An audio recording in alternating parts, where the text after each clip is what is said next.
जिनकी कृपा से, वैसे तो गोसाई श्री विठलनाथ जी के छप्पे में श्री नाभा जी कहते हैं कि कलयुग में द्वापर कियो। आज इस बात को हम निस्संदेह रूप से कह सकते हैं। कई लोग पुष्टि मार्ग को नहीं जानते होंगे, कई लोग श्रीमद् वल्लभाचार्य जी की परंपरा को भले ही इतने अच्छे से नहीं समझ पाए होंगे, अन्य अन्य भावों में भी आप व्यवस्थित हैं, अन्य अन्य संप्रदायों में भी आप दीक्षित हैं, लेकिन घर में जो गोपाल जी की सेवा आपके विराज रही है, ये कृपा तो महाप्रभु जी की है, ये उन्हीं की कृपा से। अगर महाप्रभु जी का प्रादुर्भाव पृथ्वी पर नहीं हुआ होता तो हमारे घर में लड्डू गोपाल कभी नहीं आते। उनका नाम लड्डू गोपाल हम उत्तर भारतीय लोगों ने विशेष रूप से रख दिया, वैसे तो उनका नाम नवनीत प्रिया है। क्या नाम है? नवनीत प्रियालाल। वो हाथ में लड्डू थोड़ी है उनके, जो ऐसे बैठे हैं वो लड्डू थोड़ी है, वो नवनीत है, मक्खन है। शोभित कर नवनीत लिए, घुटरुन चलत रेणु तन मंडित गो रोचन तिलक किए। शोभित कर नवनीत लिए, वो नवनीत प्रियालाल जी हैं। फिर बाद में हम लोगों ने उनका नाम कई लोगों को लगा लड्डू है, लड्डू गोपाल रख दिए। वैसे वास्तव में वो छवि तो श्रीमद् वल्लभाचार्य जी के लाला की है। उन्हीं की कृपा से ही पूरी सृष्टि में, पूरे भारतवर्ष में, पूरे सनातन धर्मावलंबियों के यहाँ पर लड्डू गोपाल जी की, ये नवनीत प्रियालाल जी की, हम भी लड्डू गोपाल ही बोलने लगे, पर हैं वो नवनीत प्रियालाल। नवनीत प्रियालाल। विराज जाओ, विराज जाओ, कथा सुनो। ठाकुर जी की जो लाड़ प्यार की सेवा है, राग सेवा है, प्रसादी की सेवा, वैसे तो विस्तार उसका गोसाई श्री विठलनाथ जी ने किया, परंतु कृपा तो श्री महाप्रभु जी की ही है। अब लोग हमारी कथा सुनते हैं, आप बहुत अच्छी कथा सुनाते हैं, ये हमारी कथा नहीं है, ये कृपा तो हमारे आचार्य चरणों की है, ये कृपा तो हमारे पूज्य पिताजी की है, हमारे पूज्य गुरुदेव भगवान की है, और इन सब संतों की है कि इस वाणी से। और ऐसा नहीं है कि हम अंतिम श्वास तक ऐसी सेवा करेंगे, नहीं, कुछ साल के लिए सबको ठाकुर जी चुनते हैं, कुछ साल सबको देते हैं ठाकुर जी। कभी कभी समय आता है सबका, अभी किसी की कथा में ज्यादा रुचि आ रही है, फिर कुछ समय बाद किसी की वाणी में रस, ठाकुर जी भी माइक बदलते रहते हैं अपने। एक बार किसी की, अभी कुछ दिनों से युवा लोग हमारी सुन रहे हैं, कुछ समय बाद किसी और की सुनेंगे, ठाकुर जी कोई और माइक पकड़ लेंगे, फिर उस पर कथा अच्छी लगेगी। ठाकुर जी चुनते हैं, और ठाकुर जी किसको चुनते हैं? जिस पर आचार्यों की कृपा, जिस पर गुरु कृपा, जिस पर परंपरा की कृपा होती है, उसको ठाकुर जी चुन लेते हैं। कई लोग कहते हैं आपको मान नहीं होता, इसीलिए नहीं होता क्योंकि अपना माने तो मान हो ना, अपना है ही नहीं। हम तो आज से 10 साल पहले भी ऐसी कथा करते थे, तब तो हमको 15 लोग सुनते थे, आज भी वैसी कथा करते हैं, आज 15,000 सुन लेते हैं। तो ठाकुर जी कब कौन सा माइक पकड़ लें, बस माइक ठाकुर जी के बन जाओ। हमारे गिरिराज जी में पंडित श्री गया प्रसाद जी महाराज विराजते थे। उनकी एक बात इतनी अच्छी लगती है, एक बार एक ब्रजवासी गयो और ब्रजवासी जाए करके बोलो बाबा देख लो, समझाए लो ठाकुर। तो बाबा बोले कौन को समझाऊं? बोले या को समझाए लो लाला को। बोले का है वो? इतनी परेशानी दे रखी है, कभी तो रोग लग जाए, कभी तो पैसा खत्म हो जाए, कभी मैया बीमार रह जाए, कभी पिताजी बीमार रह जाए, कभी काम रुक जाए, कभी कछु, जे लाला बहुत खेल रहा है, बाबा ने क्या कुछ समझाए दो। पंडित श्री गया प्रसाद जी महाराज इतनी सुंदर बात कहते, बोले लाला इतकुआ, ब्रज भाषा बोलते, लाला ये तो बहुत बड़ी कृपा है कि लाला तोते खेल रहे हैं। लाला ते यो मत कहियो कि लाला खेल मत खेले, बल्कि लाला ते यो कहियो तुम जो चाहे जो कर लो, लेकिन याद रखियो खिलौना में ही रहना चाहिए, खिलौना मत बदलियो। लाला तुम जैसे चाहे खेल लो, लेकिन खिलौना मुझे रखियो, पतो चली कल को कोई नयो खिलौना ले लियो तो मुझे बड़ी पीड़ा होएगी। ठाकुर जी खेलते हैं। कई लोग ऐसा सोचते हैं कि हमारी विपरीत स्थिति आई है, इसका मतलब ठाकुर जी की कृपा नहीं है। नहीं, विपरीत परिस्थिति का ही मतलब होता है कि ये कृपा है ठाकुर जी की, ठाकुर जी आपको देख रहे हैं, सब कुछ अनुकूल है, निद्रा अनुकूल है, भोजन अनुकूल है, जीवन साथी अनुकूल है, बच्चे अनुकूल हैं, धन अनुकूल है, सब कुछ अनुकूल है, तो कहीं ना कहीं ठाकुर जी की दृष्टि नहीं है आप पर। अगर ठाकुर जी की दृष्टि होगी तो थोड़ी प्रतिकूलता तो हर स्थिति में होगी, कुछ ना कुछ तो ठाकुर जी इधर उधर करते चले ही हैं। तो ये कृपा तो आचार्य चरणों की होती है कि ठाकुर जी आपको चुने। ऐसे ही हमारे श्री गोसाई विठलनाथ जी को चुना ठाकुर जी ने, अरे वो तो स्वयं भगवान ही है, स्वयं अभी चरित्र लीला हम सुनेंगे, स्वयं ठाकुर जी हैं। तो आज जिनका चरित्र है ऐसे महाप्रभु जी को हम प्रणाम करते हैं। स्वच्छंद छप्पे भागवत भक्तमाल जी में श्रीमद् वल्लभाचार्य जी का नाभा जी ने केवल नाम स्मरण किया, और नाम स्मरण कहकर के भी विदित शब्द का प्रयोग किया। सब लोग ध्यान से सुनिएगा, विदित, विदित का मतलब क्या होता है? पॉपुलर। श्री वल्लभाचार्य जी के नाम स्मरण में विदित शब्द का प्रयोग करके नाभा जी कहते हैं कि ये बहुत प्रसिद्ध हैं, इसलिए इनका चरित्र में बहुत विस्तृत नहीं कहूंगा, थोड़ा सा कहूंगा। लेकिन गोसाई विठलनाथ जी का चरित्र खूब विस्तृत कहा नाभा जी ने। तो ऐसे महाप्रभु जी का जितना चरित्र यहां कहा गया है उतना हम लोग स्मरण कर लेते हैं। आपका जन्म दक्षिण भारत के कांकरवाड़ नामक ग्राम के निवास करने वाले तेलंग ब्राह्मण, कांकरवाड़ ग्राम के निवासी तेलंग ब्राह्मण थे, और उनका नाम था श्री लक्ष्मण भट्ट जी महाराज, और आपकी श्री माताजी इलम्मा गारू जी।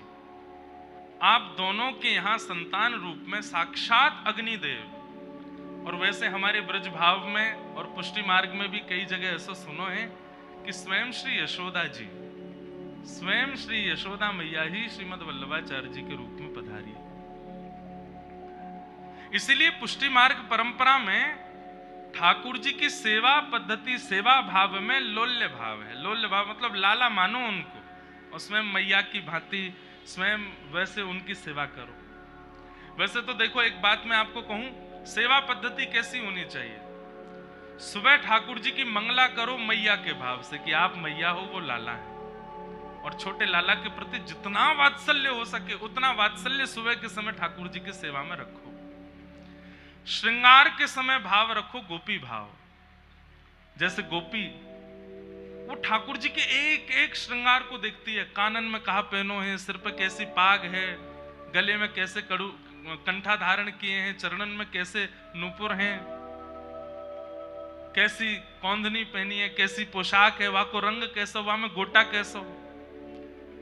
तो ठाकुर जी की मंगला की सेवा में यशोदा जी को भाव, ठाकुर जी के श्रृंगार राजभोग की सेवा में गोपी को भाव, और ठाकुर जी की शयन की सेवा में प्रियतमा को भाव। कोई प्रियतम हमारे शयन कर रहे हैं, उस भाव से उनको शयन कर रहे हैं। ये स्थिति होनी चाहिए आपकी। तो लक्ष्मण भट्ट जी और श्री इलम्मा गारू देवी जी के यहाँ आप पुत्र रूप में जन्मे। मैंने पहले भी आपसे कहा था कि दिव्य महापुरुष आपके यहाँ स्वयं आते हैं आपकी स्थिति देख करके। माता पिता की पवित्रता कितनी है, माता पिता का जीवन कैसा है, माता पिता के व्यवहार कैसे हैं, उनको देखते हुए दिव्य महापुरुष स्वयं चुनते हैं कि हमें इनके यहां जन्म लेना है। महाप्रभु जी जिस वंश में प्रकट हुए उस वंश के एक आपके पूर्वज, आपके परपर दादा गुरु, आपके परपर दादाजी महाराज, उन्होंने सोम यज्ञ करने का अनुष्ठान व्रत लिया था, और 100 सोम यज्ञ करने का भाव आपने रखा था। और यज्ञ करने के पीछे एक ही भाव था कि इस यज्ञ के प्रभाव से हमारे यहाँ एक दिव्य तेजोमय बालक का प्रादुर्भाव हो। लेकिन आपके वो 100 यज्ञ पूरे नहीं हो पाए, तो आपने कहीं लिख दिया कि मेरे वंश में जितने भी बालक हों, सबसे मेरी प्रार्थना है कि 100 यज्ञ की मैंने संकल्प लिए हैं, इतने यज्ञ हमारे हो गए, आगे जितने बालक हों वो यज्ञ करते रहें। कहते हैं 100वां यज्ञ कब पूरा हुआ? जब श्री लक्ष्मण भट्ट जी महाराज का प्रादुर्भाव हुआ, महाप्रभु जी के पिताजी। तो आपने जब 100वां यज्ञ पूरा किया तो आपने उत्सव मनाया और आप बड़े प्रसन्न होकर के सबसे बोले, हमारे पूर्वजों की जो इच्छा थी 100 यज्ञों की, वो अब जाकर के हमारी पीढ़ी में आकर के पूरी हुई है। अपने गांव में तो उत्सव किया ही, लेकिन आपके मन में भाव आया कि सब पत्नीक हम काशी जाएं और काशी के विद्वान ब्राह्मणों को भोज करा करके वहां उत्सव करें इस यज्ञ का।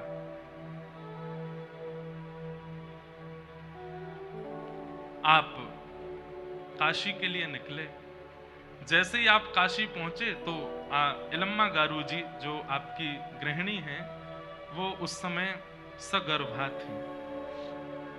सुनिए, ये सब भाव इसलिए आवश्यक है सुनने के लिए कि इनसे आचार्यों की पृथ्वी पर आगमन की स्थिति पता चलती है और फिर हमें भी अनुभव होता है कि जब हमारे घर काल में भी कोई उत्पन्न होने वाले हों तो उस समय माताओं को, पिताओं को किन किन सावधानियों का भाव रखना चाहिए। 100 यज्ञ किए और एक नहीं अनेक पीढ़ियों ने जाकर के तब लक्ष्मण भट्ट जी के द्वारा 100वां यज्ञ पूरा हुआ। उस यज्ञ के महाभोज का कार्यक्रम आपने काशी में किया, लेकिन तभी एक खबर फैल गई कि मुगलों ने काशी पर आक्रमण कर दिया है। और वो बात सुनते ही आप दोनों इतने व्याकुल हो गए, क्योंकि आपकी गृहिणी इलम्मा गारू माता जी गर्भवती थी। तो आपने विचार किया कि हमें रात्रि में ही काशी से वापस दक्षिण जाना चाहिए। और आप रात्रि में ही वापस जा रहे थे। उसी समय मध्य में एक स्थान पड़ा जिसका नाम है चंपारण्य। छत्तीसगढ़ के पास में, छत्तीसगढ़ में ही है चंपारण्य। वहां चंपारण्य में आप शमी वृक्ष के नीचे आपको थोड़ी प्रसव पीड़ा जैसी हुई और माता जी वहीं रुक गईं और वहीं श्री इलम्मा गारू जी के गर्भ से कलयुग में द्वापर प्रकट करने वाले, घर घर में गोपाल जी को विराजमान करने वाले, पुष्टि मार्ग के प्रवर्तक श्रीनाथ जी को हमें प्रदान करने वाले श्रीमन महाप्रभु श्रीमद वल्लभाचार्य जी महाराज का प्रादुर्भाव हुआ। बोलो भक्त वत्सल भगवान की। आचार्य बधाई गाई सरस निकुंज में महाप्रभु जी की। हो तो आप दियो, आहा, नहीं तो मुंह पे तो है ही है बधाई, मैं तो गाऊंगा ही। तो महाप्रभु जी का प्रादुर्भाव हुआ। अच्छा, एक चीज आप सुनेंगे, लगभग जितने भी आचार्य चरण हुए, जन्म लेते ही ये कोई चेष्टा ही नहीं करते। जन्म लेते ही आपने ना तो आंख खोली, ना मुख से कुछ स्वर प्रकट किया, ना हाथ पैर हिलाए। मतलब देखने में ऐसा लगा कि मानो कोई शव हो। माता पिता बालक को देख करके बड़े प्रसन्न हो गए, लेकिन मन में विचार करने लगे कोई चेष्टा नहीं हो रही है, कुछ भी मुख से बोल नहीं रहे हैं। खूब प्रयास किया, इलम्मा गारू मैया खूब रोने लगी। उन्हें तो कहीं ना कहीं संशय होने लगा कि इतने यज्ञ अनुष्ठान हमारे पूर्वजों ने किए, हमारे तक होते रहे, और उसके बाद भी संतान तो हुई और वो भी जीवित नहीं है। आप हृदय से लगा करके रात भर रोती रही, लेकिन तब भी कोई चेष्टा नहीं की। सुबह का समय हुआ, लक्ष्मण भट्ट जी महाराज बोले, देवी अब क्या करना चाहिए, आप ही बताओ। ये बालक तो संभवतः जीवित नहीं है, हर प्रकार से देख लिया और चेष्टाएं ना दिखने पर यही लगा कि जीवित नहीं है। गांव अभी बहुत दूर है, दक्षिण पहुंचना है। तो वहीं शमी वृक्ष के नीचे महाप्रभु जी को विराजमान किया। जाने की इच्छा तो नहीं है, लेकिन अब क्या कर सकते हैं। और दोनों माता पिता वहां से आगे की यात्रा पर निकल गए दक्षिण की। लेकिन आप थोड़ी ही दूर पहुंचे थे कि आपको किसी से खबर पता चली कि काशी में जो मुगल आक्रांताओं की खबर थी वो झूठी थी। काशी में कोई मुगल उगल नहीं आए हैं, काशी बिल्कुल सुरक्षित है।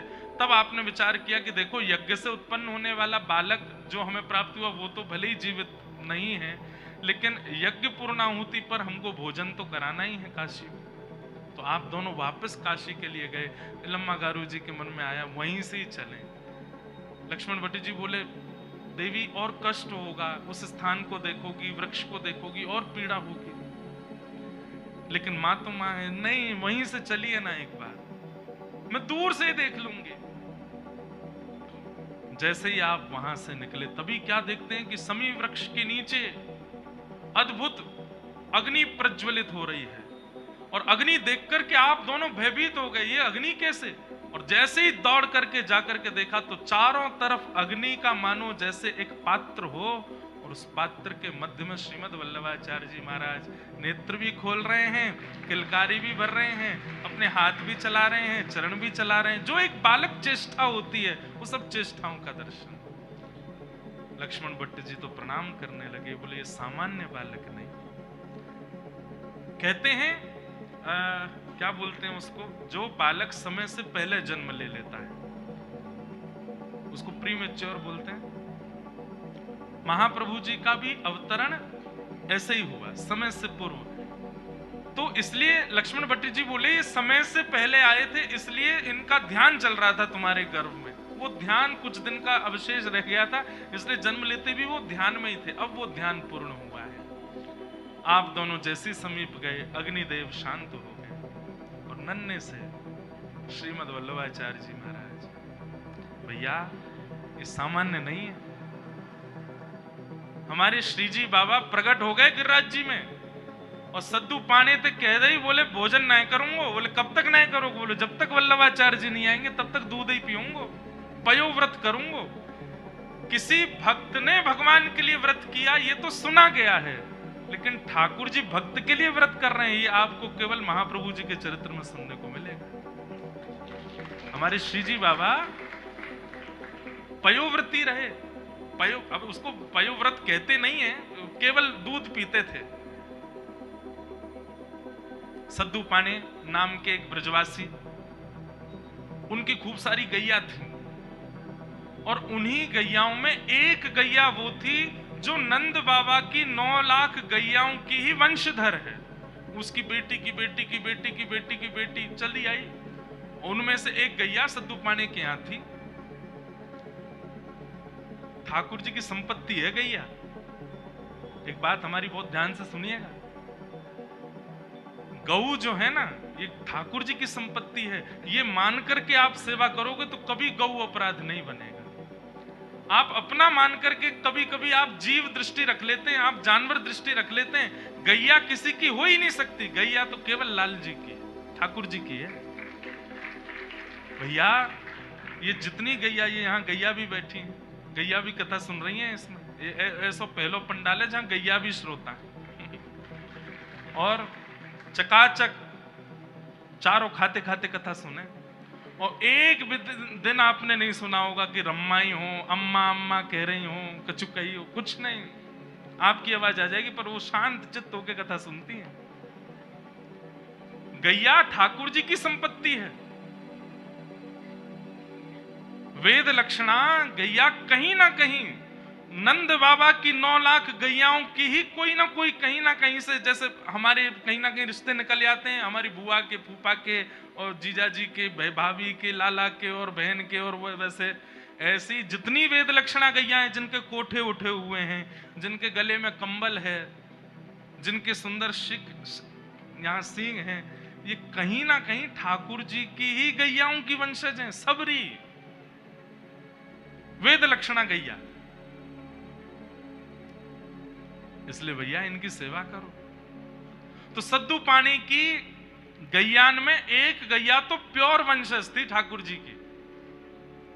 ठाकुर जी जा गैया के सींग पे चढ़ते, वही की छोरी की छोरी की छोरी, वही की बछिया की बछिया की बछिया सद्दू पाने के यहाँ इस कलिकाल में। तो सद्दू पानी की गैया सब चाहती हैं गिरिराज जी चरवे के काजे। उनमें ते एक सबसे सुंदर गैया जाके दुग्ध में ते नेक नेक सुगंधी आयो करती।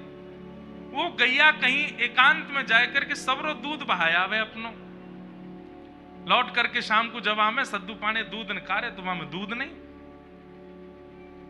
सद्दू पाने के जो मेरी सबसे कुशल गैया है, और यही को दूध कोई चोरी कर ले चोर।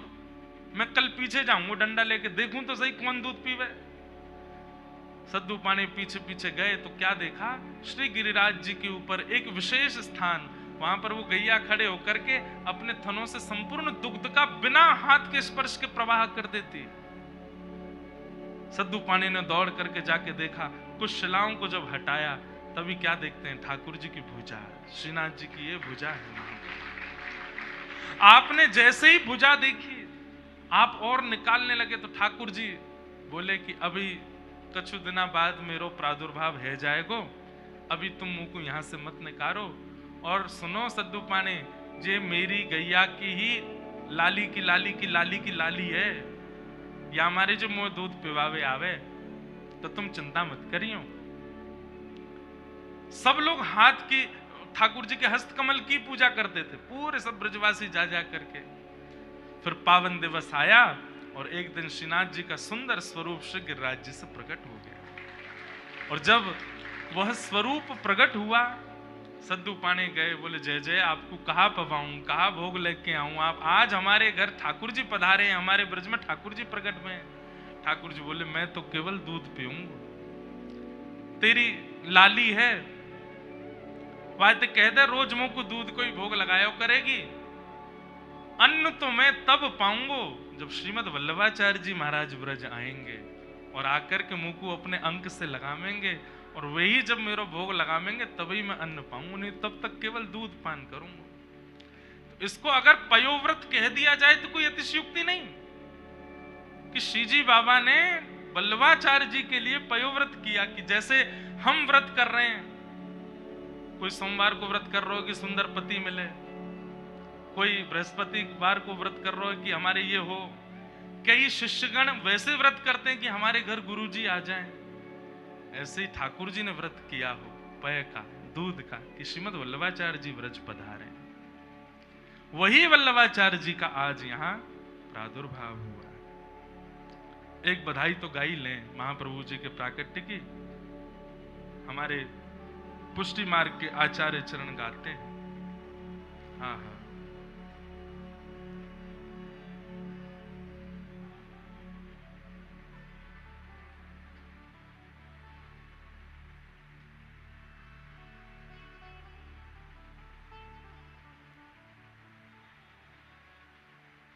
श्री वल्लभ गुण गाऊं मैं तो, श्री वल्लभ गुण गाऊं,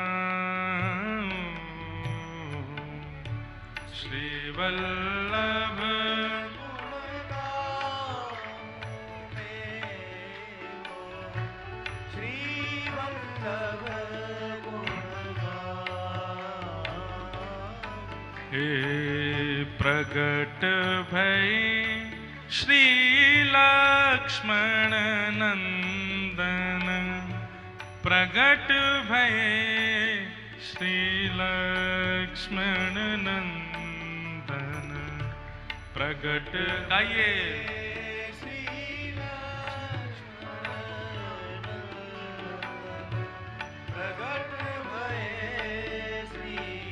कब प्रकट भय, हे माधव मास कृष्ण एकादशी,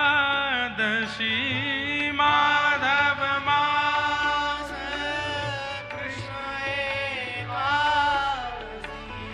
प्रगटे आनंद कंदन, प्रगटे प्रगट भये श्री लक्ष्मण नंदन, प्रगट भये श्री लक्ष्मण नंदन, प्रगट भये श्री। आपने प्रकट होके क्या किया, मायावाद खंड खंडन कर, मायावाद खंड खंडन कर, दृढ़ जो भूले मति मंदन, प्रगट प्रगट भये श्री लक्ष्मण नंदन प्रगट भये श्री लक्ष्मण प्रगट भये श्री और दैवी जीव उद्धारण कारण, दैवी जीव उद्धारण कारण, सेवा बताई भजनानन नंदन, सेवा बताई भजनानन नंदन। घर घर मंगल होत सबन के, घर घर मंगल होत सबन के, सब मिल गावत गीत सुछंदन प्रगट भये श्री लक्ष्मण नंदन प्रगट भये श्री लक्ष्मण नंदन प्रगट भये श्री लक्ष्मण। हे श्री वल्लभ की चरण कमल रज, श्री वल्लभ की चरण कमल रज, श्री वल्लभ की चरण कमल रज, श्री वल्लभ की चरण कमल रज, निस दिन याचत गोकुल चंदन प्रगट भये श्री लक्ष्मण नंदन प्रगट भये श्री लक्ष्मण नंदन प्रगट भये श्री लक्ष्मण। प्रगट भये श्री लक्ष्मण नंदन प्रगट भये श्री लक्ष्मण नंदन प्रगट भये श्री लक्ष्मण नंदन प्रगट भये श्री लक्ष्मण। बोलो श्रीमद् वल्लभाचार्य महाप्रभु की जय। महाप्रभु जी प्रकट हुए, आपकी रूप कांति बिल्कुल जैसे मानो कोई साक्षात अग्निदेव ही हो। इलम्मा गारू मैया और श्री लक्ष्मण भट्ट जी आपको लेकर के फिर काशी गए। अब इसमें यह बात कह सकते हैं कि मैया इलम्मा गारू जी और श्री लक्ष्मण भट्ट जी काशी में ब्राह्मण भोज करा रहे थे, तब तक महाप्रभु जी का आगमन नहीं हुआ था। इसलिए ठाकुर जी ने ऐसी योजना बनाई, बोले पहले यज्ञ का फल जो महाप्रभु जी हैं पहले वो आ जाएं, उसके बाद ब्राह्मण भोज होना चाहिए। इसलिए पूरी लीला हुई कि लक्ष्मण भट्ट जी दक्षिण को जाने लगे, रास्ता में ही जन्म हुआ और उनको लेकर के जब काशी गए वापस, तब जाकर के सोम यज्ञ की पूर्णाहुति का ब्राह्मण भोज हुआ। भैया ब्राह्मण भोज यज्ञ अनुष्ठान के बाद भंडारा, इसकी बहुत बड़ी महत्वता है। आप लोग उसका अनुभव तब करेंगे जब अनेक संख्या में वो करा दिए जाएंगे, पर उसमें यह भावना नहीं होनी चाहिए कि प्रचार हो जाए कि हमने इतने लोगों को पवाया, ऐसा भंडारा कराया। आजकल भंडारों का फल क्यों नहीं मिलता? क्योंकि प्रचार में और उससे मिलने वाली ख्याति में लोगों की निष्ठा ज्यादा हो जाती है। भंडारे का फल क्या होना चाहिए? यज्ञ अनुष्ठान के बाद कराने वाला भोजन का रूप क्या होना चाहिए कि भाई 33 कोटि देवता बड़े व्यस्त हैं, स्वयं तो आ नहीं पाए, तो अपने अपने जैसे स्वभाव वाले जीवों को भेजा है और वही सब आकर के हमारे यज्ञ अनुष्ठान की प्रसादी पा रहे हैं। उनको देव रूप मान करके, उनको ऋषि रूप मान करके ही वंदन करना, तभी यज्ञ का फल प्राप्त होता है, उस भंडारे का फल प्राप्त होता है। आचार्य महाप्रभु की सन्निधि में भंडारा हुआ। और यज्ञ की पूर्णाहुति हुई। धीरे धीरे आप बड़े हुए। 5 वर्ष की अवस्था में आपका यज्ञोपवीत संस्कार हो गया। 13 साल की अवस्था में ही संपूर्ण वेद शास्त्र पुराण आदि का आपने अध्ययन कर लिया। काशी में रहते थे, विद्वानों की भूमि, विद्वानों से पढ़ते रहते थे। श्री विष्णु चित्त प्रवृत्त वैष्णवाचार्य से इन्होंने भक्ति शास्त्र का गहन अध्ययन किया। सब अध्ययन करने के बाद में आप प्रकांड विद्वान हो गए। एक विद्या विषयी राजा था, विद्या का उसको बड़ा व्यसन था, विजयनगर में रहता था। बड़े बड़े विद्वानों को बुला करके उनके शास्त्रार्थ आदि कराता था और फिर उनको खूब दान दक्षिणा आदि देता था। उसने आपको निमंत्रण भेजा तो आप विद्यानगर गए। वहां जाकर के आपने बड़े बड़े विद्वानों को अपने भक्ति शास्त्र, अपने ज्ञान से आनंदित किया। विजयनगर के राजा ने आपको प्रसन्न होकर के खूब सारी दक्षिणा और दान धन दिया। राजा के मन में किंचित ये भाव आ गया था कि मैं इतना सारा धन दे रहा हूं, इससे महाप्रभु जी मेरा यश गाएंगे। लेकिन महाप्रभु जी ने जितनी दान दक्षिणा मिली सब बांट दी वहीं पे। जितने भी राजा ने दिए उनको स्वर्ण मोहर दी, चांदी की मोहर दी, हीरे जवाहरात जो भी दिए सब जो ब्राह्मण हारे उनसे उन्हीं को ही दे दिया। बोले इधर आओ, तुम हमसे हारे थे, लो कुछ अंश आप लो, कुछ अंश आप लो। इस प्रकार सब में बांट दिया। सब लोग महाप्रभु जी के आनंद। हम एक बात कथा में कहते हैं, ठाकुर जी जीवन में आ जाएंगे या आवे को मन बना रहे होंगे तो संग्रह की स्थिति नहीं रहेगी। बहुत इकट्ठा करने का मन नहीं होगा। आपका मन होगा जितना हो सके दे दें। अगर ये स्थिति किसके चित्त में है तो निश्चित है या तो ठाकुर जी आ गए या आवे वारे हैं, तभी आप ऐसे बन सकते हो। बहुत इकट्ठा करने का जिसका मन हो जाता है ना, ओहो उसको अब हम अपनी प्रशंसा नहीं कर रहे हैं, पर इतने लोग मिलते हैं हमको, इतनी सारी वस्तु दे करके जाते हैं, महंगी से महंगी वस्तु दे जाते हैं, हमें पता ही नहीं होती है। और जब वही वस्तु अब एक जगह कोई आए, आकर के उन्होंने हमको माला पहना दी। अब कई बार ऐसी मोतीन किसी माला पहना दे ना बाबा, मैंने कहा ऐसी रेडीमेड होगी। और जैसे ही पहनाई तो इतने में एक छोटा बालक आया। बालकों से हमारा प्रेम है ही है। मैंने उतार के उसको पहनाई तो गेट से ही दौड़ा दौड़ा आया, महाराज जी 5 लाख रुपए की है वो। मैंने कहा बेटा अब तो पहना दे, अब तो इसी की है अब नहीं लूंगा वापस। तो अब 2 बातें यहां सिद्ध हो गई। पहली बात तो ये सिद्ध हुई कि ये पहना करके इसलिए गया था कि महाराज जी जगह जगह इसका प्रचार करेंगे कि उसने पहना ये। मैंने कि ये भावना से पहनाने नहीं आए थे, प्रचार के भाव से पहनाने आए थे। और दूसरी भावना ये सिद्ध हो गई कि ठाकुर जी ने बिना मूल्य जाने ही दूसरे को पहुंचवा दी, मतलब ठाकुर जी आवे वारे हैं, संग्रह की स्थिति नहीं बन रही है।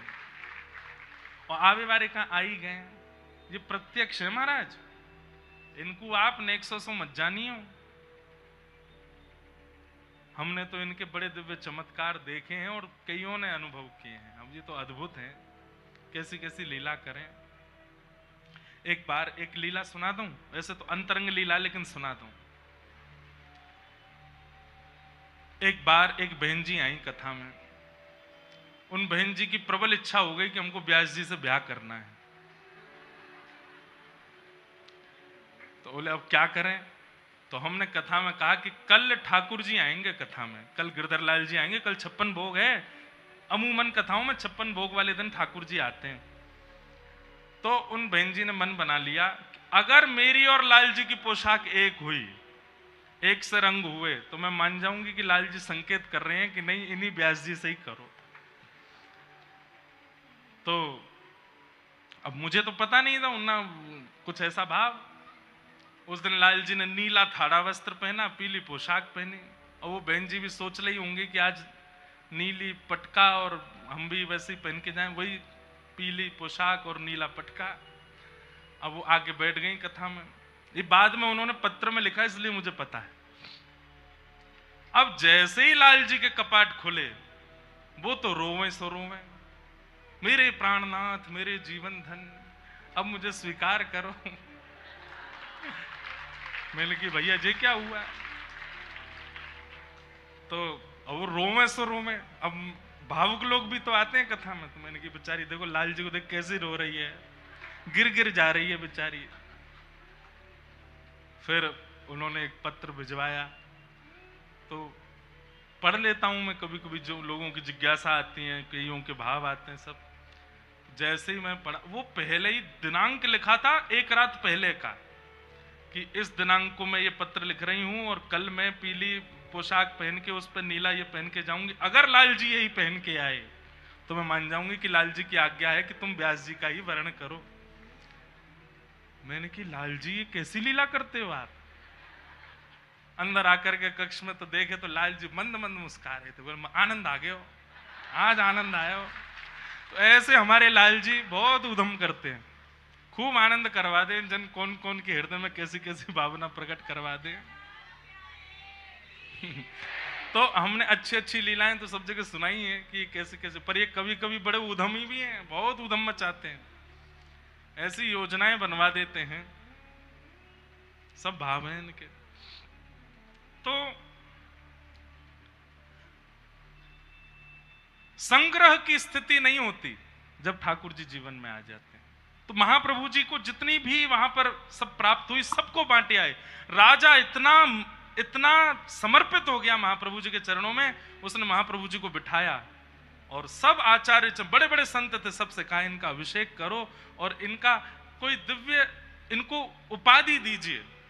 तब वहां सभी सभा में विद्वान जनों ने आपको जगत गुरु की, आचार्य की और महाप्रभु की उपाधि प्रदान की। आपका नाम वल्लभ था, लेकिन फिर उसके बाद जगत गुरु आचार्य महाप्रभु श्री वल्लभाचार्य आपका नाम हुआ। वहां पर आप सब लोगों ने उनको उपाधि दी, कनकाभिषेक किया, स्वर्ण मंडित एक सुंदर आसन प्रदान किया। बोले इसी पे आप विराजेंगे आज के बाद जहां भी जाएंगे। इस प्रकार आप सब हाथ जोड़ करके स्वीकार किए, लेकिन उन्हीं में ही सब कुछ वितरण कर करके आगे। रुद्र संप्रदाय के आचार्य श्री विल्लु मंगलाचार्य जी, श्री विल्लु मंगल जी, ये वो वाले विल्लु मंगल जी नहीं है जिन्होंने अपनी आंखें फोड़ ली थी।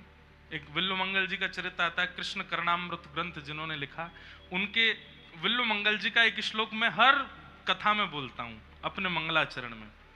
अस्ति स्वस्तरुणी कराग्र विलसत कल्प प्रसूनाप्लुतम वस्तु प्रस्तुत वेणुना दल हरि निर्वाण निर्व्याकुलम स्रस्त स्रस्त निबद्धनि विविलसत गोपी सहस्त्राव्रतम हस्तन्यस्तन ताप वर्ग मखिलोदारम किशोराकृति। ये श्री विल्लु मंगल जी का प्रकट भाव है। पर ये वो वाले विल्लु मंगल जी नहीं है, रुद्र संप्रदाय के एक विल्लु मंगलाचार्य जी हुए।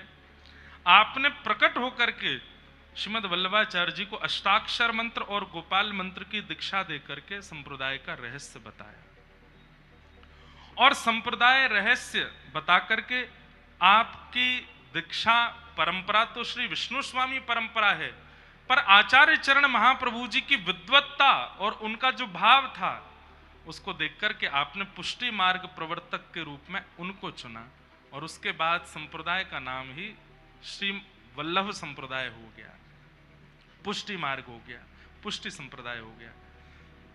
जिस प्रकार हमारी संप्रदाय का पूर्व नाम श्री संप्रदाय है, लेकिन रामानुजाचार्य जी के बाद उसको रामानुज संप्रदाय कहा गया, ठीक वैसे ही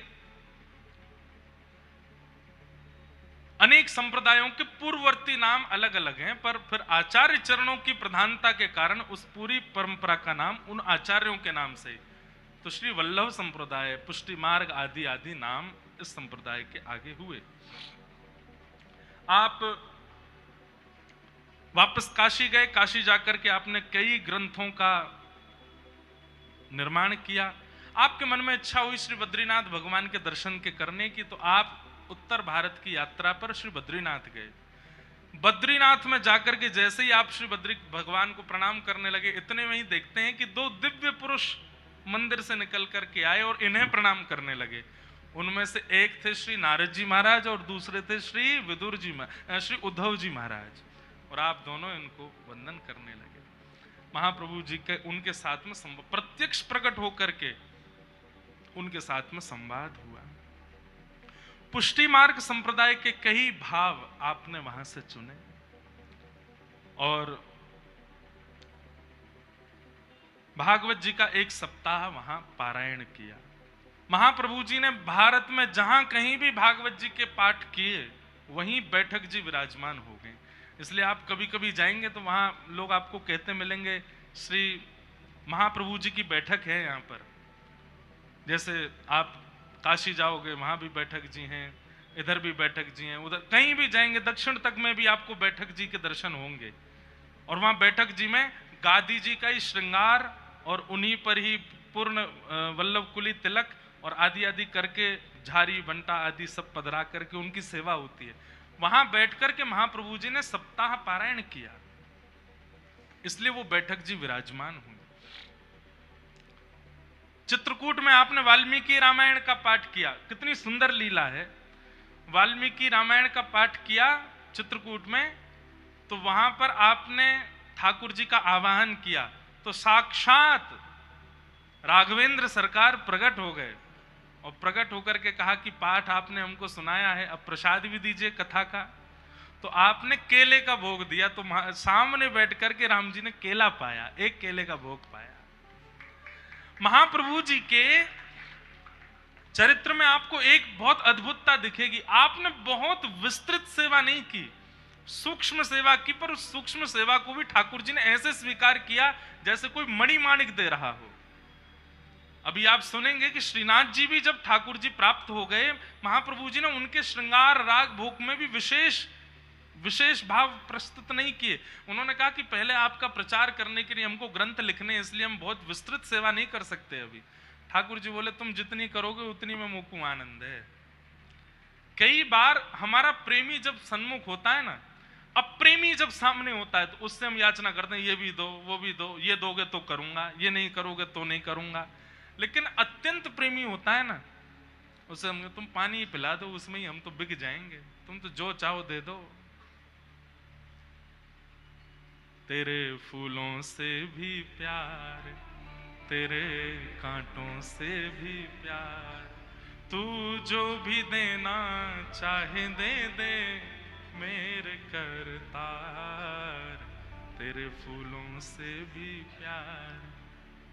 अत्यंत प्रेम जिसके प्रति होता है उसके प्रति हमारी ऐसी भावना हो जाती है, वो जो प्रदान कर दे हमें सब स्वीकार होता है।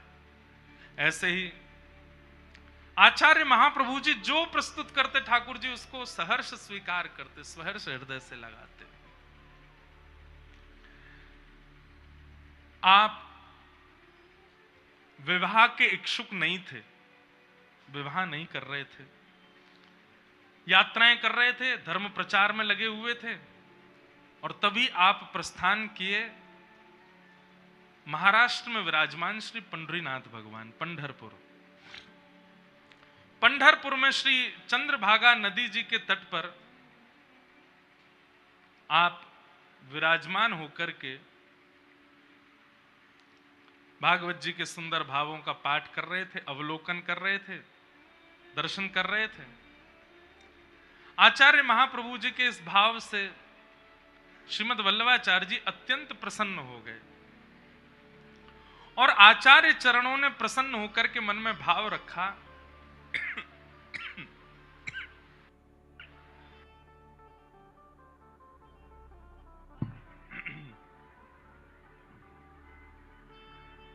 हमारे जयपुर में श्री गोविंद देव जी के स्थान के श्री विधायक जी बाल मुकुंदाचार्य जी महाराज पधारे हैं। आपका बहुत बहुत स्वागत, अभिनंदन। ठाकुर जी ऐसे ही आप सो सेवा कराए रखें, ऐसे ही आप धर्म सनातन की रक्षा में संलग्न रहें, ऐसी ठाकुर जी से प्रार्थना है। गोविंद देव जी आपको चुने हैं, आप बस उनके मधुर भावों से ही जयपुर के क्षेत्रों में धर्म संस्कृति का जागरण करते रहें, ऐसी हृदय में भावना है।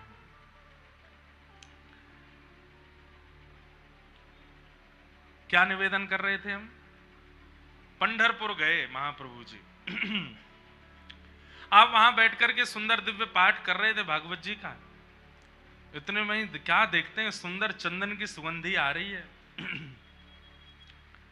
तभी आपने नेत्र खोल करके इधर उधर देखा तो सामने श्री पंडरीनाथ भगवान प्रत्यक्ष खड़े हैं और प्रत्यक्ष खड़े होकर के आपको दर्शन दे रहे थे। महाप्रभु जी ने आपको प्रणाम किया, प्रणाम करके आज्ञा करें भगवान, आप बड़े आनंद में विराज रहे हैं। बोले हम आपसे बहुत प्रसन्न हैं, आपका पाठ सुनकर के हमारा चित्त नहीं लग रहा था मंदिर में, तो दौड़े चले आए आपके पास। कभी कभी मन में विचार करते हैं, हम इतना पुकारते हैं, इतना गाते हैं, ठाकुर जी ऐसे दौड़ के हमारे सामने तो हमें ना है। महाप्रभु जी के एक श्लोक गायन पे ठाकुर जी आ गए। उनकी स्थिति, उनका व्यवहार, उनकी चित्तवृत्ति ऐसी होगी कि एक भाव ही बहुत है ठाकुर जी को बुलाने को। ठाकुर जी आ गए, महाप्रभु जी बोले आज्ञा करें। बोले अच्छा आज्ञा कर दूं? बोले हाँ कर दो, देख लेना माननी पड़ेगी फिर हमारी आज्ञा। बोले आप जो कहेंगे नाथ सब मानेंगे, स्वीकार करेंगे, आज्ञा कीजिए। पंडरीनाथ भगवान ने आज्ञा की तो आप यहां से वापस जब काशी जाएं, जाकर के विवाह कीजिएगा, गृहस्थाश्रम में प्रवेश कर लीजिएगा। हमारी इच्छा है कि आप गृहस्थाश्रम में प्रवेश करो। महाप्रभु जी तो बिल्कुल बोले अरे ये तो मेरे विचार में ही नहीं आया, ये तो आपका खेल है कि भक्त जो सोच लेता है कि ये मुझे करना है तो वो ना कर पावे, उसकी पूरी योजना आप बनाते हो। मैं कैसे चूक गया आपसे। अब तो ठाकुर जी आपने हमको बांध दिया। ठाकुर जी बोले आपने हमको वचन दिया है, जो हम मांगेंगे आप दोगे, हम आपसे मांग रहे हैं आप गृहस्थ आश्रम में प्रवेश करो, विवाह करो। वल्लभाचार्य जी बोले आप अगर भगवान हो तो हम भी तो भक्त हैं। भगवान को भगवान बनाता कौन है? भक्त ही तो बनाता है। आप अगर चतुर हैं तो हम भी चतुर शिरोमणि हैं।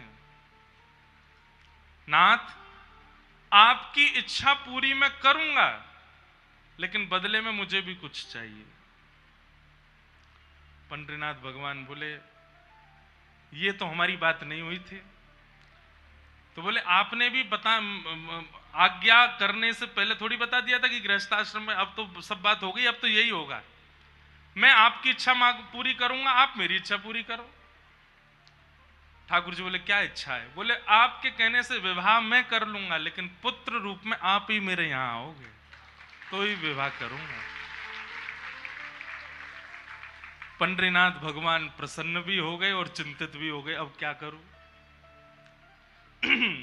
लेकिन महाप्रभु जी को अपने पितृ चरण में स्वीकार करने में ठाकुर जी को कोई संकोच नहीं है, कोई संशय नहीं है। इतने पवित्र हैं, इतने कुलीन हैं, इनके यहां तो पुत्र बनकर के आने में हमारा आनंद ही होगा। ठाकुर जी बोले ठीक है, हाथ में लाओ, डन, डील पक्की, आप विवाह करो, हम पुत्र बन के आते हैं।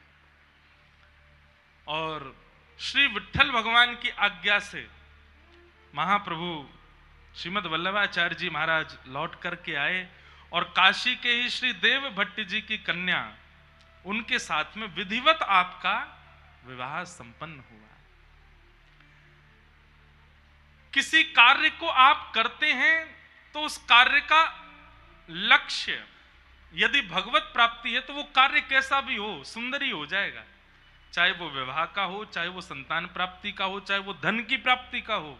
आप धन अर्जन भी अगर इसी भावना से करते हैं कि धन अर्जन करके हमको अनुष्ठान कराना है, कथा करानी है, गोविंद देव जी में सेवा करनी है, वृंदावन में बंगला बनवाने हैं, उसके लिए धन कमाना है, तो धन भी सुंदरता से आएगा और इतनी उपयुक्त स्थिति में आएगा कि आप ठाकुर जी की सेवा में आनंद से उसको व्यतीत कर सको। पर उद्देश्य ही अपना भरण पोषण और अपने ऐशो आराम होते हैं तो फिर धन भी कलयुग को लेकर के आता है साथ में। हम कितने ऐसे बालकों को जानते हैं जो केवल अध्ययन ही इसीलिए कर रहे हैं कि अध्ययन करके हम कुछ बन जाएंगे, उसके बाद धन कमाएंगे, जो धन आएगा उससे हम प्यारे गिरधर लाल जी का अपने यहां उत्सव कराएंगे, कभी कथा कराएंगे, कभी वृंदावन में कोई मनोरथ कराएंगे। एक लाली है, वो तो इतनी परम भक्त की नाम के बगैर एक क्षण नहीं रहती। लेकिन माता पिता चाहते कि डॉक्टर बन जाए। हमसे कहा आप समझाओ महाराज जी, आपकी बात मानती है। तो मैंने कहा, तो बोली इतना मैं पढ़ ही नहीं सकती, मेरे को पढ़ना ही नहीं, मेरे को तो बस ठाकुर जी का सेवा करनी है, नाम जप करना, आनंद से कथा सुननी, उसमें राजी हूं। हमने कहा देखो, हमारे वृंदावन के कई संत ऐसे हैं, वो हॉस्पिटल नहीं जाते, वो अपने सुई नहीं लगवाते, दवाइयां नहीं खाते। हम तुमसे याचना करते हैं कि तुम एक ऐसे डॉक्टरी की पढ़ाई करो, ऐसे विद्वान डॉक्टर, एक वैद्य के रूप में या डॉक्टर के रूप में अपना निर्माण करो, और आकर के डॉक्टर बनते ही वृंदावन आ जाना। बाकी सब लोगों से तो धन लेना, लेकिन ब्रजवासी और संतों की मुफ्त में सेवा करना, इसलिए डॉक्टर बन जाओ। ये वचन हम आपके माता पिता से ले लेते हैं कि आप वृंदावन में ही डॉक्टर बनोगे, वहीं क्लिनिक खोल के वहीं हॉस्पिटल चलना, जो भी। तो वो इसी याचना से ही पड़ती है कि मुझे वृंदावन वास मिल जाएगा। निरंतर हरिनाम संकीर्तन करने वाले साधु महात्मा वैसे तो कभी बीमार ना हो, लेकिन कभी कोई उन्हें कष्ट हो तो मुझे उनकी सेवा करने का अवसर मिल जाएगा। और छोड़ो, ब्रजवासी मेरे यहाँ आएंगे, उनकी सेवा, वो इसी भावना से इतना पढ़ती है, इतना पढ़ती है, अब वो टॉप आती है अपने कॉलेज में। तो उद्देश्य आपका क्या है? उस उद्देश्य से आपका कर्म अपने आप पवित्र हो जाता है और भजन बन जाता है। महाप्रभु जी गृहस्थाश्रम में प्रवेश कर रहे हैं, पर उद्देश्य क्या है? पंडरीनाथ आएंगे पुत्र रूप में।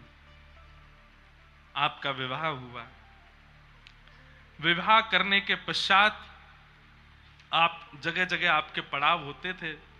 प्रयाग में अड़ेल एक स्थान है, वहां पर आप निवास किए। कुछ समय बाद सपरिवार आप गोकुल में विराजमान हुए। इस प्रकार आपका भाव चलता था। आपके यहां 2 पुत्रों ने जन्म लिया। एक हुए श्री विठलनाथ जी और दूसरे हुए श्री गोकुलनाथ जी। ये 2 पुत्र के रूप में आपके यहाँ पुत्र पधारे, जिनमें श्री विठलनाथ जी जो हैं, ये साक्षात श्री पंडरीनाथ भगवान ही हैं। वही पुत्र रूप बन करके आए, इसलिए आपने उनका नाम ही रखा है विठल, क्योंकि वे जानते हैं कि वही महाप्रभु जी हमारे श्री पंडरीनाथ भगवान ही आए हैं। और उन्होंने ही आकर के संपूर्ण सेवा का विस्तार फिर श्रीनाथ जी की सेवा का किया। आप जब गोकुल में विराजमान थे, तो गोकुल में एक दिन श्री यमुना जी के तट पर बैठे थे। तभी आप क्या देखते हैं कि यमुना जी के पल्ली पार श्याम वर्ण के एक भाव का दर्शन हो रहा है, और उस भाव का दर्शन करते हुए आप अति आनंदित हो गए।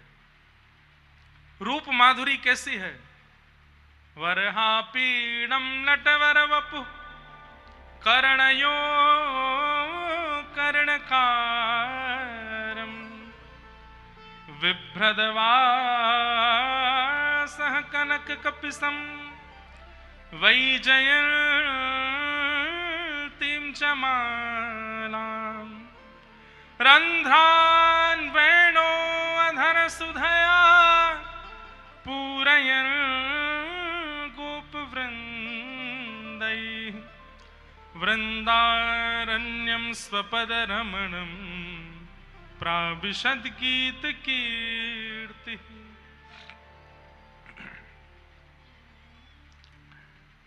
सुंदर छवि का दर्शन किया। उस छवि को देख करके आप जब गौर से देखने लगे तो दूर खड़े श्याम सुंदर आपको ऐसे इशारा करने लगे। ठाकुर जी की उस माधुरी रूप को देख करके आप तुरंत पीछे पीछे जाने लगे। आपके कुछ अनुचर भी आपके साथ हो लिए, और कभी कहीं जावें कभी कहीं जावें, इस तरह ठाकुर जी मचलते हुए चल रहे हैं और पीछे पीछे महाप्रभु जी चल रहे हैं। और तभी वह स्वरूप आपको लेकर के आया श्री गोवर्धन। गोवर्धन आते ही जैसे ही गिरिराज जी का दर्शन हुआ, वो स्वरूप अंतर ध्यान हो गया, और आप उस रूप लावण्य का दर्शन करने के लिए जगह जगह विचरण करने लगे, पूछने लगे। वो श्याम वर्ण का रूप, सिर पर मुकुट धारण था, ऐसे कमल नेत्र थे, सुंदर भुजाएं थी, सुंदर चरण कमल, सुंदर पीतांबरी पहने वो बालक यही था, कहां चला गया?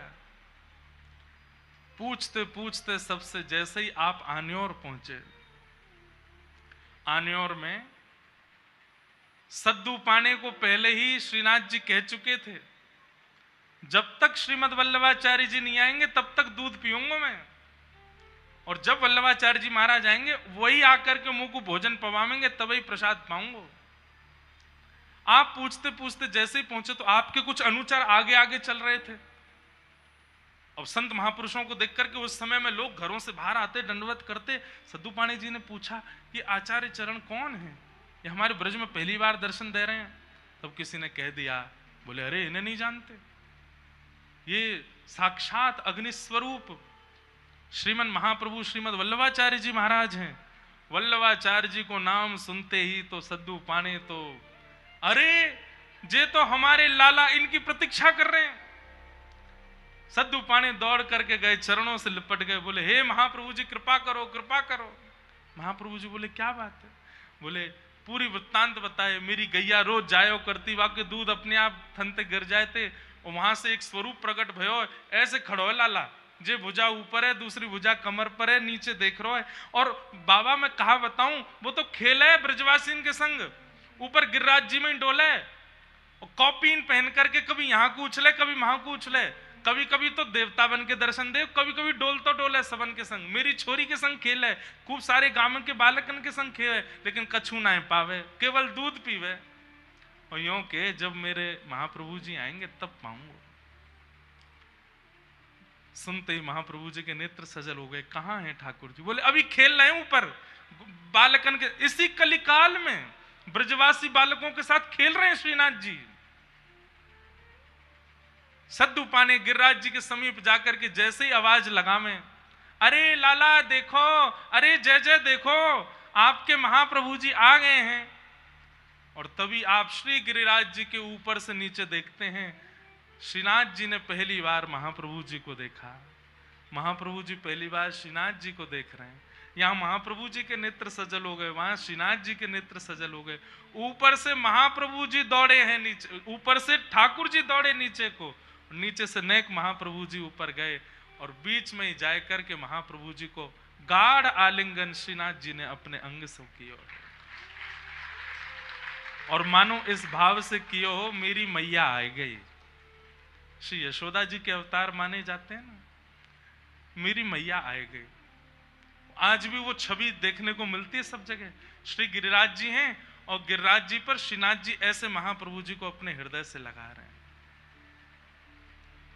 महाप्रभु जी बोले आप इतने वर्षों तक बिना अन्न के रहे, पेय पान किया। ठाकुर जी बोले मैंने सोची कि भक्त बड़ो व्रत करें, कोई एकादशी को करे, कोई कई को करे, कोई कछु को करे, और फिर इतनो इतरा में मेरे आगे देखो ठाकुर जी हम इतनो व्रत करें। या बार मैं इतराई के दिखाई दूं कि मैंने व्रत किया है, मैंने पयो व्रत किया है अपने महाप्रभु जी के लिए। महाप्रभु जी पधारे। महाप्रभु जी ने तुरंत आज्ञा की, बोले महाराज सब वैष्णवों को आज्ञा की कोई भी सामग्री रह नहीं जाए, ठाकुर जी के लिए दिव्याति दिव्य सामग्रियों का निर्माण करो।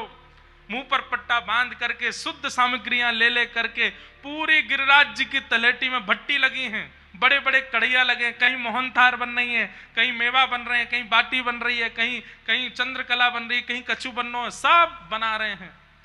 और अन्नकूट कह लो, 56 भोग कह लो, महाभोग कह लो, जितनी सामग्री के नाम आपने सुने नहीं होंगे ऐसी ऐसी सामग्री महाप्रभु जी ने वहां सिद्ध करवा करके और सब ब्रजवासी के साथ में श्री जी बाबा को अरोगाई है। दो भाव से ठाकुर जी का अन्नकूट और 56 भोग होता है। अन्नकूट का भाव तो मानते हैं कि सब ब्रजवासी जब गिरिराज पूजन करने के लिए गए थे तो खूब सारे अपने घर में सामग्री बना करके लेकर के गए थे, तो गिरिराज पूजन के समय अन्नकूट किया गया। लेकिन जब ठाकुर जी ने गिरिराज जी धारण किए और 7 दिन 7 रात्रि तक कुछ पाया नहीं, तो ठाकुर जी की प्रत्येक दिन 8 भोग लगते हैं, तो प्रत्येक दिन के 8 भोग 7 दिन में 56 भोग, तो फिर गिरिराज पुनः पधराने के बाद में फिर ठाकुर जी को 56 भोग भयो है। तो अन्नकूट जो है ये गिरिराज धारण से पूर्व को भोग है। और 56 भोग जो है ये गिरिराज धारण के बाद में ठाकुर जी को पधरायो जाए। इस प्रकार ठाकुर जी ने मधुर सब सेवा स्वीकार करी, अंगीकार करी।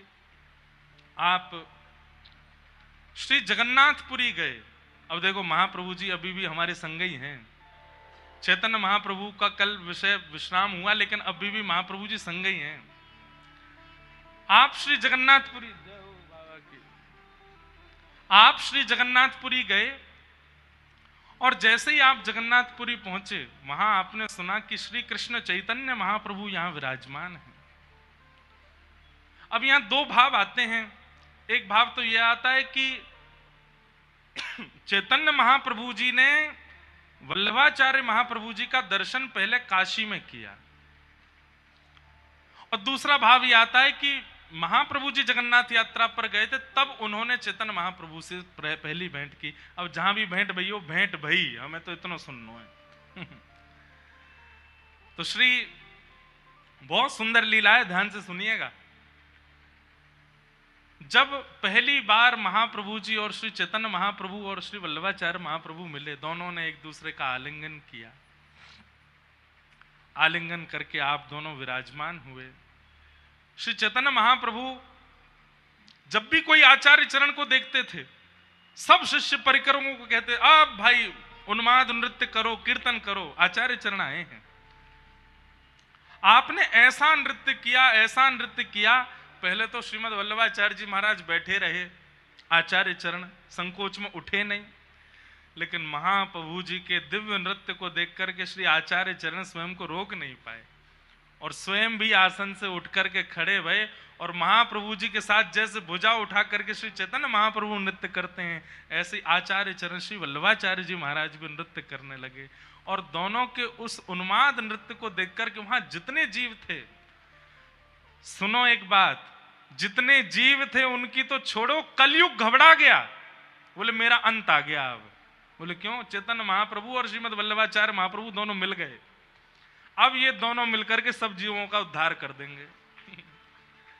कलयुग को घबराहट हो गई। बोले अब मेरा यहां रुकना असंभव है, अब तो मुझे जाना ही पड़ेगा। तभी से ही उसने ठाकुर जी के गेट नॉक करने शुरू कर दिए। बोले कि प्रभु ये क्या कर रहे हैं आप? भक्ति काल जब आया था ना भारत में, 100 साल तक केवल भक्ति भक्त हुए थे। उस काल में कलयुग को अपनी जान बचानी भारी पड़ गई थी, ऐसे ऐसे आचार्य चरण हुए। लेकिन फिर कलयुग ने ही प्रार्थना की, बोले प्रभु अगर मेरा ऐसे ही वध करवाना था तो इन आचार्य चरणों, आपने मुझे भेजा ही क्यों पृथ्वी पे? तब ठाकुर जी ने कहा भाई इसका भी उम्र होनी चाहिए, 4,32,000 वर्ष तक इसको भी रहना है। तो फिर भक्ति काल के बाद धीरे धीरे भक्ति लोगों में घटने लगी, लेकिन अब फिर बढ़ रही है। कहीं ऐसा नहीं हो कलयुग हम तो ही घबरा जाए। कहीं ऐसा नहीं हो ऐसे आचार्य चरण जो महापुरुष यहाँ विराजमान है, वैसे तो इतना कोई भजन नहीं है कि कलयुग घबरावे। कलयुग का प्रभाव इस वक्त सब पे हो रखा है।